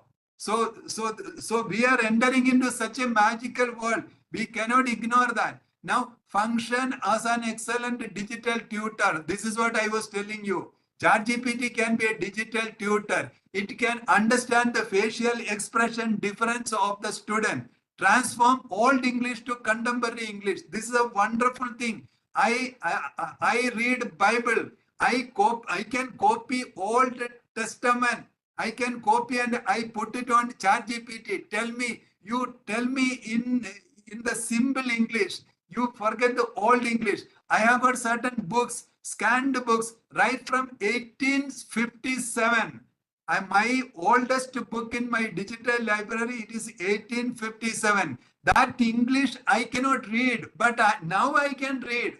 I am telling ChatGPT, you tell me that English in a way, English in an English I can understand. It is very easy because just to scan it and put it, it is actually giving. Then speech and presentation assistance. You know the speech and presentation assistance. What are the things ChatGPT can do? See,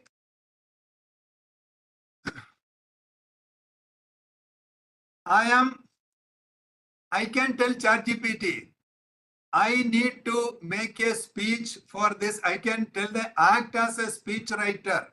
Your task is to write a speech for this particular thing.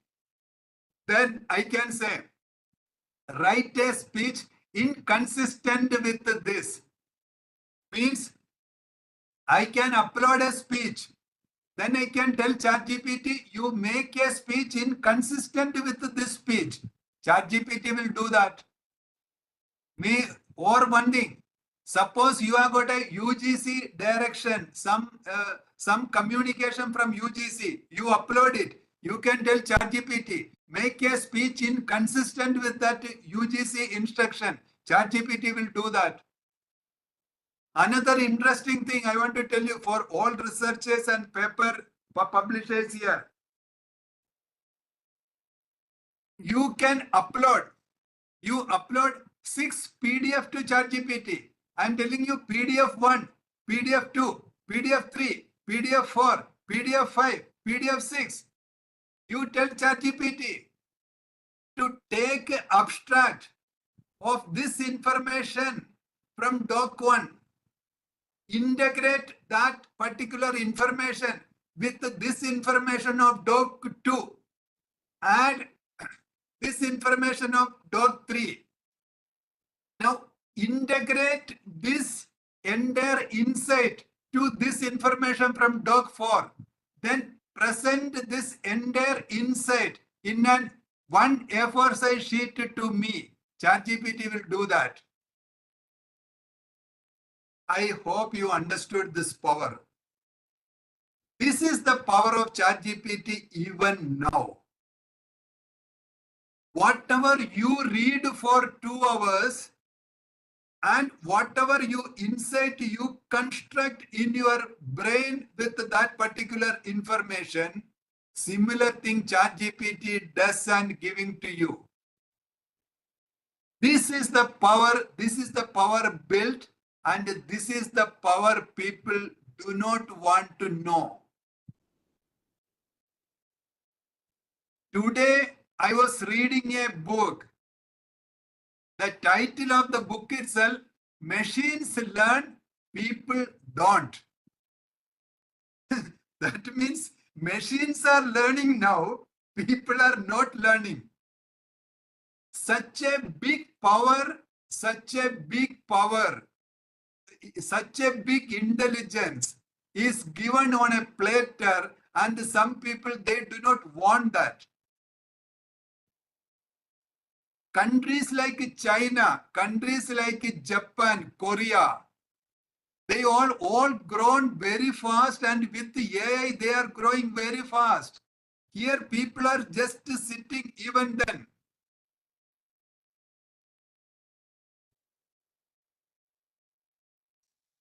So there is a question here. Can it get information from various websites? But only thing is that be specific. When I was telling you about this various PDF files, I was telling that we have to be specific. I should know what is there on PDF 1. I should know why I selected that PDF 1. I should know why I uploaded that PDF 1. Then I can tell ChatGPT in the prompt, extract the insight of this particular thing, this particular portion from PDF 1. Unless we do this, on the chat box, what I have seen this, the collect information from website. Please don't be vague with the ChatGPT. ChatGPT will slap you back. ChatGPT will slap you back with vague answers. So prompting means you should be very specific. Okay, 1 minute. Let me see whether I can show you here. I can show you here one information. To give URL website links, not enough. URL, that is a lazy way of doing. We have to be specific. You have to tell ChatGPT what you are expecting from that particular URL.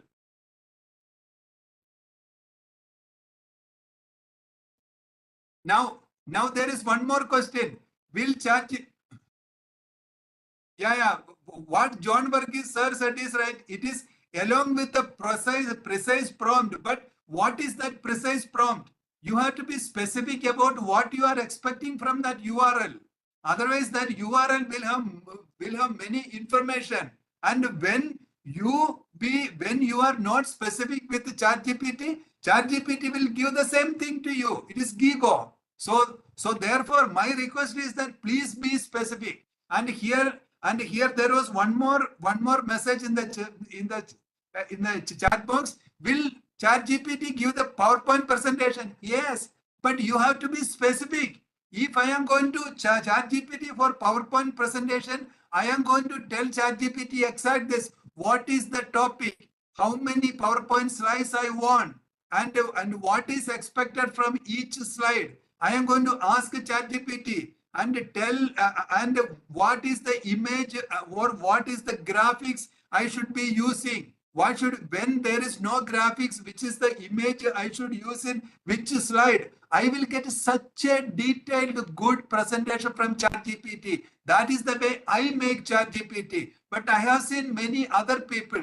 They just give one vague topic and say that you make a ChatGPT. No, you make a PPT. These are the type of people. They are greedy. They want to make a Taj Mahal out of ChatGPT in one stroke. Please understand, nothing good happens from ChatGPT with one stroke.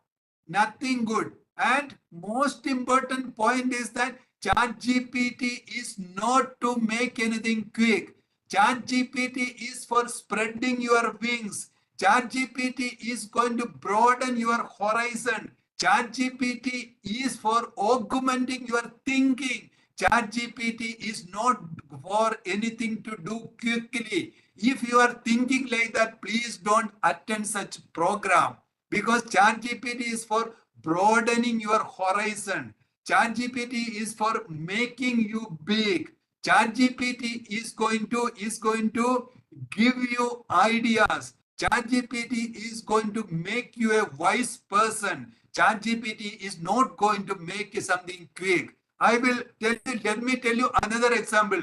When car was invented, I didn't use car for traveling 2 kilometers quick, because I used to walk 2 kilometers. I didn't use car for traveling 2 kilometers quick. I used car for traveling distances which I would not have traveled, without a machine like a car. Means if I am speaking in Pune and speaking to you, I am a native of Kottayam in Kerala state. Why I am sitting here, how I came here, it is because with the technology I expanded my horizon. Therefore, ChatGPT is not for making anything quick. ChatGPT is for spreading your wings. ChatGPT is going to make it big. Okay. Now, research assistance. Expanding short notes broaden a concept. You give a short note or a concept, ChatGPT can broaden it. Now, when it is coming to computer, it is writing code. Writing code. This is what I was telling you in the beginning. We are entering into a no-code software. No-code software. You need not learn any language. You need not learn syntax. You can tell them, if you can articulate, if you can be that human, and if you can articulate, you are going to write code. You are going to get output as a code. Then explain what code does. You will see some code, copy it and put it into ChatGPT. Ask, what is this code about? Then ChatGPT will say, same thing. If you have got a chemical equation, copy it and put it on ChatGPT. Ask what this particular equation does, what a mathematical formula does, or what a physics derivation, what it is, how it is, why the flow is like this, why someone did a derivation in this way. This is the place in which ChatGPT scores. Why question, reasoning question. It is not, it's a text model and it can do several things. If you show an example, it will do mathematics. Troubleshooting script. You give in something wrong and ask ChatGPT what is wrong, where is wrong. It is going to give. Write a SQL code or some other code.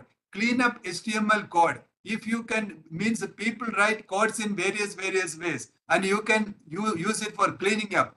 Write application scripts. Now there is a no code. Even you can create Android apps without coding. So this is a very interesting for all. This is what, see, my request is that I have told you in the very beginning, I am going to speak things which are not available there on internet. So my request is that Please don't ask any question which you can easily find from ChatGPT itself. We need not waste everybody's time for that particular purpose. This is what my humble request to you all. So add comments to your code.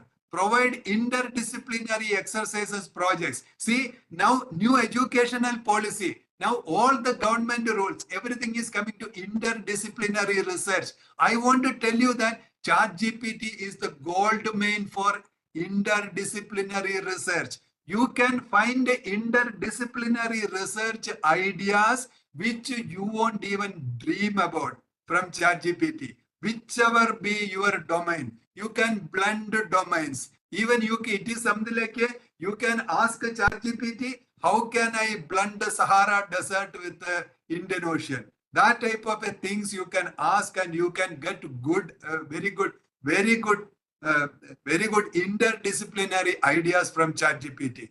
Now we are coming to this. Okay, now this is the last section. Then at 8:55, I am going to speak about how to use ChatGPT, how to create assignments so that students won't use it with ChatGPT. So till that time, I am going to speak about this thing. You can create blog post with the ChatGPT. You can write a book review with the ChatGPT. You can write a play script about anything. Let's see. Now the time has gone. It is not necessary that everything in every class we have to teach in this way. Let it take what is the topic you are going to teach in a class. Let it make a play. Create video scripts. Rewrite content for different audiences. Same content you can write for different audiences. Draft email messages. This is an important point I wanted to tell you because it is going to help you immediately. Draft email message. Many people create problem with their email. After sending email, they think that I should not have written like that. Some people, they forget to write everything in email and then later repent that now I cannot write one more email. So when you are considering all these things, I will tell you with the ChatGPT how to write email. You pour your heart, everything to ChatGPT. Tell ChatGPT that it is something like it. I want to get an increase in salary, but this email should not sound like I am craving for salary. You can write like this. I want to get an increase in salary, but boss should not feel that this email is for asking for salary. You got the point now. With this diplomacy itself, ChatGPT can write a wonderful email. Okay. Draft letters of recommendation. Generate a recommendation list. Customized interview questions for each student. Create learning material from anything online instantly. Create microblog like Twitter X message. Actually, I have to say like that. Create microblog X, formerly Twitter message. Explain the meaning of a poem in prose. This is an interesting thing for you. See, sometimes I like the rhythm or I like the tune of a poem, but many times I don't understand the real underlying meaning of a poem. Now what I do, this Rudyard Kipling type of old, even Shakespeare, or means all these famous dramas and poems, what I do, I copy it and put it on the ChatGPT and tell that, you please tell me what is it. You speak in the plain English, it will give. Or poem in prose. Suggest a suitable classroom activity. How to ascertain a student's progress. What was someone doing at a specific stage of their life? See, this is an interesting thing. In my house, 2 daughters, my wife, myself, we all have Apple iPad. We are all very much awe with that. then we are all interested. We all think Steve Jobs is a role model. So when I speak to my daughter, I that Steve Jobs did like this, Steve Jobs did like this. Then my daughter was telling that, oh, Steve Jobs, when he became big, he did like that. Then only I got that idea. When my daughter was 19 years old, I wanted to tell that what Steve Jobs was doing at 19 years old. I can go to ChatGPT and search. I can find immediately what Steve Jobs was doing when he was 19 years old, what Gandhi was doing when he was 17 years old. Just to ask, within 1 second, ChatGPT will tell that. So what made someone to say something? See, we all like quotes. We all like very good Mark Twain quotes. We like this thing, Bill Gates quotes and all. So what made them to speak like that? You ask ChatGPT, it gives a response immediately.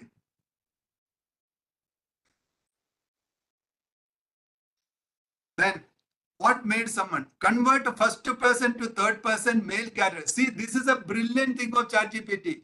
For example, I wrote a short story. In that, protagonist is a female. Now I decided that I want to change the short story. I want to make the protagonist a male. Means that she became he. But you can tell ChatGPT to convert the protagonist to male. Do you know what ChatGPT does?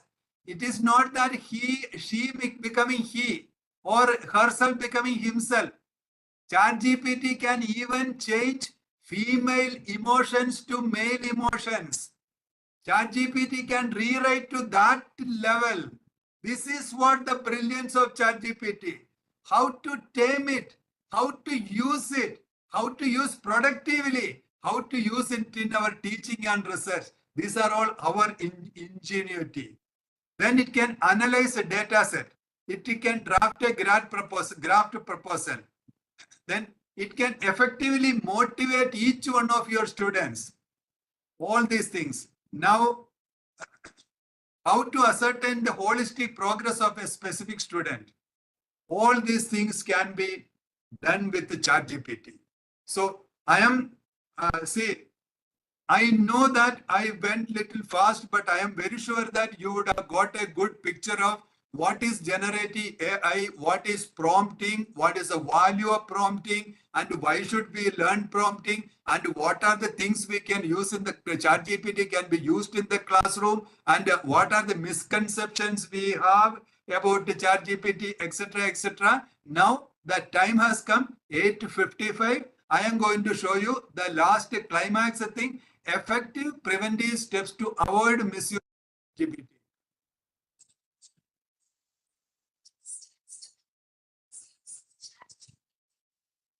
Okay.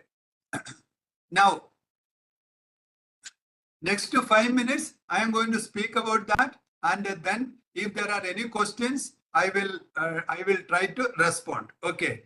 ChatGPT's main thing we have to understand ChatGPT's limitation. ChatGPT has limited with the 3 things. One is paywall, firewall, legal wall. Paywall in the sense whichever websites or repositories everywhere we have to pay to get something. ChatGPT doesn't have entry. It is not going to give any information from there. Second thing is firewall. Your WhatsApp or Gmail or anything else behind a firewall, ChatGPT doesn't have access. Third thing is legal wall. Recently, New York Times went to American court by saying that ChatGPT is stealing things from our side. So these type of legal walls are there. So if you can understand that ChatGPT doesn't have access to those places, then you can have a very good material selection from those places. Second thing is that even now ChatGPT is not that good to extract things from multimedia sources. You can always use multimedia sources for making your assignments. Now I am going to tell you 10 things you can take for that your student cannot use ChatGPT. First thing is test your assignment on ChatGPT in advance. If possible, show it in the class. This is the assignment and this is what it is giving from ChatGPT. And this is not the thing expected from you. Second, create incremental submission assignment. In the sense, if there is an assignment, you split it into 3 or 4 and you are giving only the first step now. The rest of the things are not known. They have to submit the first one, then only they'll get the second one. Incremental submission assignment. Now, third one is require contextual or recent reference. You know that all this trained data, as I was telling you that cooking means whatever they purchase from market according to menu, pre-cooked and kept, that is the only thing available. Which are what are the things available? So these are the only things. ChatGPT has got only up to some 2023 September, August or September available. And another thing is that anything ChatGPT paid version you can take, and you know that most of the students, they don't use the paid version. So it is, you can make an assignment which requires contextual or recent references. Then insist on 25% of the assignment being infographics. Now everyone has got a camera, everyone has got a laptop, everyone has got an Android app, everyone can draw something on the screen. Then why should we make all assignments only like this? Let it be 25% of the assignments being infographics. Then give weight to personal references. Tell them to give personal references. Then make multimedia references mandatory. Means some of the references should be multimedia. Then important thing, assign multimedia projects. When they can shoot so many things with their phone with so many things, let them shoot with the phone and give. And ask for a draft version and an edited version of the assignment. We can ask for both. You need a draft version, you need an edited version of the thing. Then conduct in-class writing assignments. That's an important thing. Then an oral assignment with the ChatGPT opened before you. These are all the 10 ways in which you can prevent or you can reduce the misuse of ChatGPT in the classroom. I think now we have reached 9 o'clock exactly sharp. Now let us see any questions, and now we can have question answer.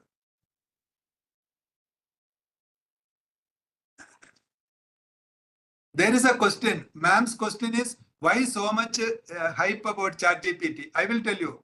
I use ChatGPT and Gemini both, and there's some other thing, Copilot and all. But ChatGPT is the best in reasoning, and ChatGPT was the first. ChatGPT came first. Then how many months it took for a competition to come? Only now with Gemini, this Google has become a little better. No, Google's thing. Otherwise, only one thing we can say that stable, at least some of the thing maximum reliable is only ChatGPT. That's the reason. Any more questions?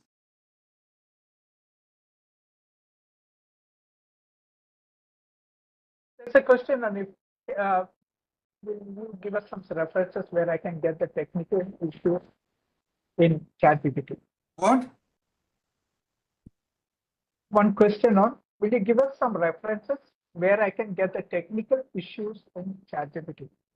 Yes, I saw that. I ignored because that question is not complete. Second thing is that it can be easily searched from internet. How is it useful in civil structural engineering? That is also, I was telling all these examples here. Please go to LMS. You will see all these 110 ways in which you can use ChatGPT. Then you will see not only civil engineering, for every branch of civil engineering, every topic of civil engineering, how to use it.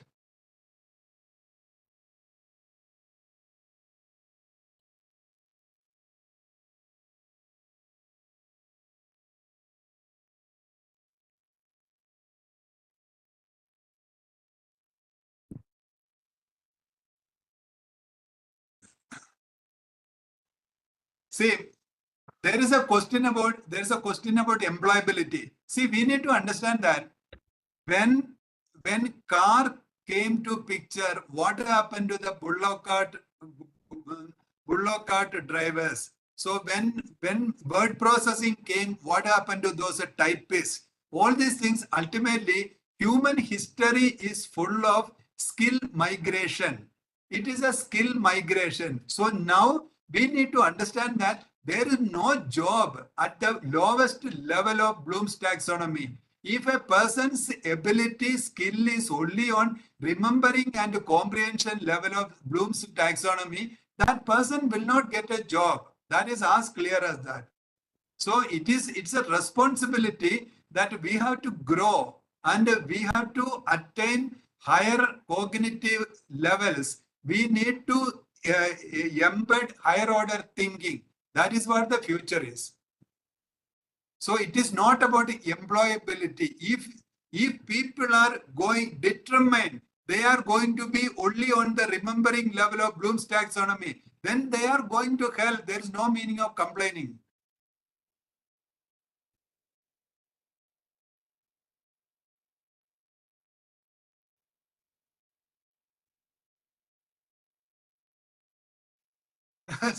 see, this is what the point I want to diminish. I was speaking this. ChatGPT is a science oriented. Please understand, I am using ChatGPT most for arts. ChatGPT is not at all for science. ChatGPT is for commerce. ChatGPT is for management. ChatGPT is for data analysis. More questions?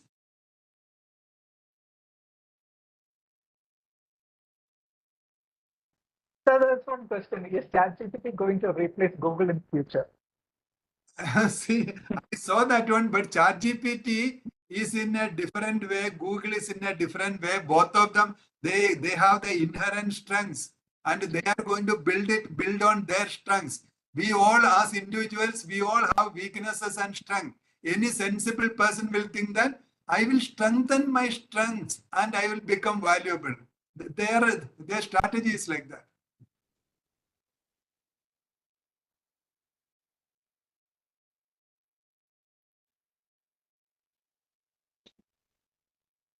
Please note, everybody, we will continue with Suresha's session again on Tuesday. Okay.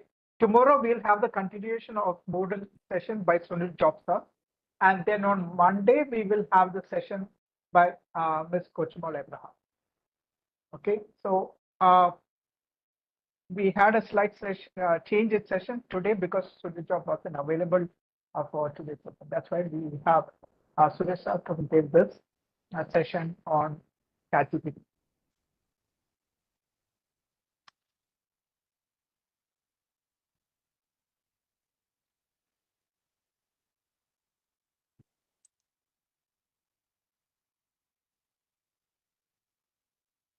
Sir, I think there are no more questions.